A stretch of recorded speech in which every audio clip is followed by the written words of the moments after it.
So, what's up mga kacho, and for today's video at isang mapagpalang araw na naman po sa ating lahat mga kachoy. Ayan po, thank you for watching to our YouTube channel and click the notification bell para lagi po kayong update sa aking mga ginagawang vlog. At andito po ako ngayon sa aming kaingin, char. Ayan po, sa aming kaingin at tatalbos-talbos po tayo ng kamuting kahoy at magugulay naman tayo ngayon ng kamuting kahoy at namimiss ko na talaga yung ganitong gulay.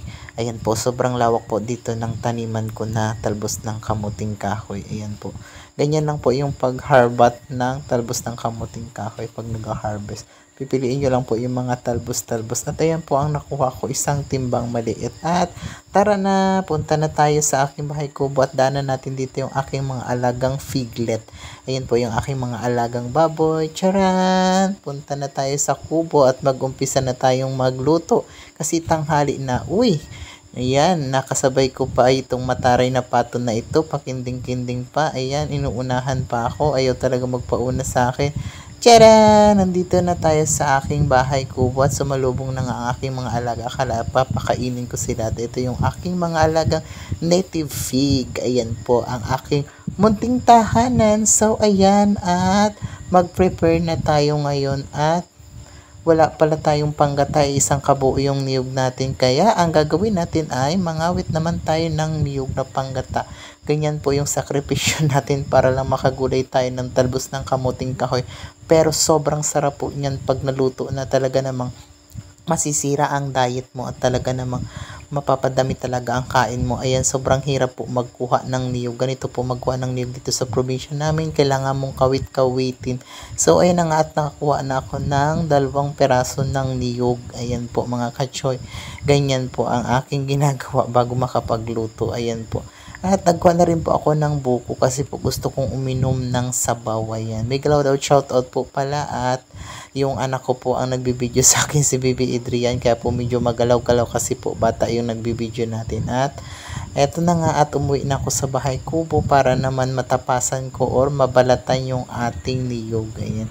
At talaga namang excited na akong maggulay at miss na miss ko na ang ginugulay na talpos ng kamuting kahoy. At ito na nga mga kachoy at umpisahan na nating bunutan ang ating niyog. Ayan, ganyan lang po ang pagbubunot ng niyog at ingat lang po tayo kasi po matulis po itong dulo nito. Ito po ay bakal na itinutusok lamang pong ganyan yung bunot ng niyog para po siya ay makuha natin yung pinakang laman niya. Ayan po mga kachoy, ganyan lang po.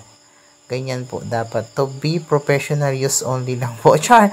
Mga gumagamit ito. At ito na nga at alisin na natin yung sabaw. Pwede po natin yung ipakain sa baboy. Ipainom po pala. Ayan po. At ganyan lang po ang gawin natin. Then magkayod naman tayo. Kayod po ang tawag dito yan. Magkayod-kayod lang po tayo para po makagawa tayo ng fresh na gata from coconut virgin forest. Char! Ayan po, ganyan lang po. At ito na nga, natapos na akong magkayod ng yug at nanghingi na rin ako ng asin sa aking ate.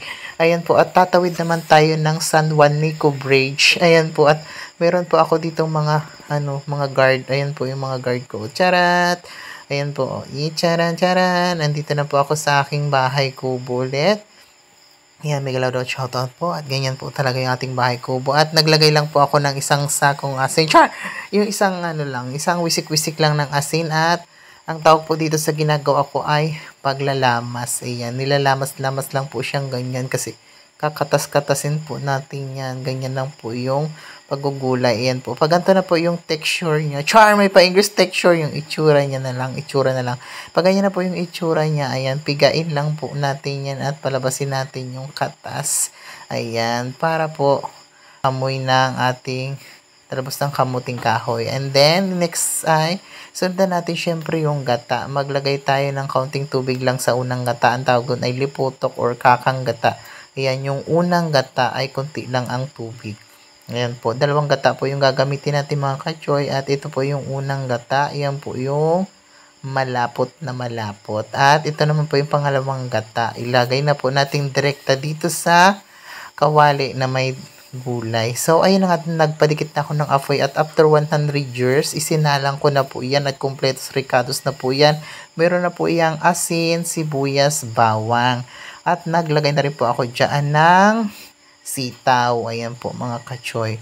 Nakuha din po kasi akong ilang pirasong sitaw sa aking munting taniman. Ganyan lang po dito sa probinsya ang aming gulay. Pero po napakasarap po nito talaga, promise. Talaga po hindi kayo magsisisi. Ito po napakasimpleng luto lang po nito pero po talagang mapapadami ang kain nyo at talaga namang masisira ang diet nyo. At after 100 years, naglagay din ako ng mga araw-araw na talong na naani ko at meron din po isang peraso ng okra at tinakpan ko ulit after 100 years. Ayan, nagbangot naman po ako dito ng daing. Ayan po, yung tuyo po yan na binislad. Ayan po. Ganyan po yung bangot natin for today's video. Masarap din po dito ilagay ay sardinas o kaya po yung tulingan o kaya naman po ay tinapa. At dahil hindi ko po afford yung mga mamahaling sangkap, ayan, doon lang po tayo sa mga pang masa. Syempre, yung pang masa, mga halagang 10 pesos lang yan. Naglagay na rin po ako ng liputok or yung kakang gata, yung pinakang malapot na gata. Ayan, nilagay ko na po dyan siya. At meron rin po iyang isang sakong betchin. Naglagay lang po ako dyan ng betchin na yung sakto lang naman po. Ayan, kung nakikita nyo po, napakasarap po nito. At mamaya po kapag nagpipitik-pitik na siya sa langis, nagmamanti-mantika na po siya. Talaga naman pong panalong-panalo na ang lasa. At dahil ka po pala, at nagluto ako ngayon ng maraming gulay, ay naisipan ko pong hatidan yung nanay ko ng gulay kasi po nagre-request po yung tatay ko na hatidan daw po siya ng gulay kung magluluto po ako ng gulay. Marami po ako ngayong nilutong gulay. Kaya naman I'm so excited na hatidan ko sila ng gulay. At doon na rin kami magla-lunch ng aking anak sa kabilang kubo. Ayan, kung saan po naghahanap buhay po yung aking nanay at tatay. Doon ko po sila dadalhan ng pagkain at doon na rin po kami kakain. At after 100 years, sisentensyahan na natin ito. Naluto na po ang ating gulay at agad-agad po ay nagsalang na po ako ng sinaing para po makapunta na tayo kay nanay at kay tatay. At eto na nga po ang kaganapan for today's video. At naigaya ko na po ang ating gulay, bit-bit ko na po at papunta na po kami ng anak ko sa aming nanay at tatay. Kasi po ang nanay at tatay ay doon po sa malayong gubat pa naghahanap buhay. Nag-uuling lang po ang nanay at tatay. Pero po, salute po ako at proud po ako sa nanay at tatay ko kahit po mag-uling lang po sila, itinataguyod niya po ang pamilya ng maayos at okay lang po iyan. At pagdating ng araw, not now but soon, makakaluwag din kami sa buhay. Ito naman po ang anak ko, very supportive po to sa akin sa pagbablog. Ayan po, pasunod-sunod lang po yan siya. Tantua po yan pang nagbablog ako. Kaya po, tiyaga ako rin pong mag-vlog kasi po dahil sa kanya kasi gusto niya po talagang mag-vlog daw po kami kasi daw po baka daw sumahag kami, makabili na kami ng 5 sakong bigas. Ayan lang po yung pangarap niya sa vlog. At ayan po ang dinadaan na namin, talaga naman pong napakasukal at napakakalat at nandito na nga kami sa ulingan ng tatay at ito na yung anak ko, hihingan-hingal. Ayan po. Yan po yung trabaho ni tatay, nag-uuling. Ayan po yung mga uling. Yan, yung mga kahoy, uulingin pa po yan. Ayan po. At pumunta naman po kami sa kubo. Ang dami naming istasyon kasi po yung kubo po na yun ay hindi pa yun yung kubo ng nanay at tatay. Dito pa yun. Pumunta pa kami ng Bangin. Pumunta pa kami dito sa Sapa. Ayan po. Ganyan po yung Sapa dito. Ganyan po kalinaw. Yan po ay running water at talaga po yan ay nature spring. Ayan. So, umakyat na po kami dito sa bukid, papunta po sa kubo ng nanay at tatay. Sobrang layo pero sobrang pagod. Pero okay lang po yan. At least po makatid po namin sila ng ulam. At dito na po kami magsalo-salo sa bundok. Ayan po, napakatarik po niyan kung titingnan nyo sa video, hindi. Pero sa totoo lang po, sobrang tarik na tarik po niyan. Talaga namang hal-hal na po kami at pagod na pagod kami ng anak ko. At nadatnan ko na nga yung nanay kong maganda at espesyal sa buhay ko. Ang nag-iisang babae ng buhay ko. Ayan, ayan po yung nanay ko. So, nagluluto siya ng sinaing at tamang-tama daw luto na yung sinaing.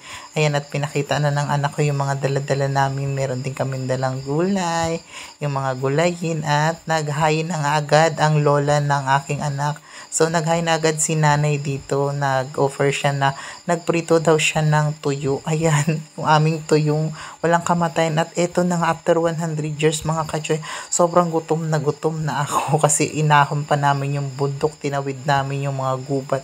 So ayan, at kumain na po tayo ngayon mga kachoy. Sobrang sarap pong kumain kahit mahirap lang ang buhay. Kahit po gulay lang ang kinakain namin dito sa bukid, ay sobrang saya po namin. At least po ay nairaos po namin yung pang-araw-araw namin. At thank you for watching to our YouTube channel and click the notification bell. Maraming salamat po. Thank you.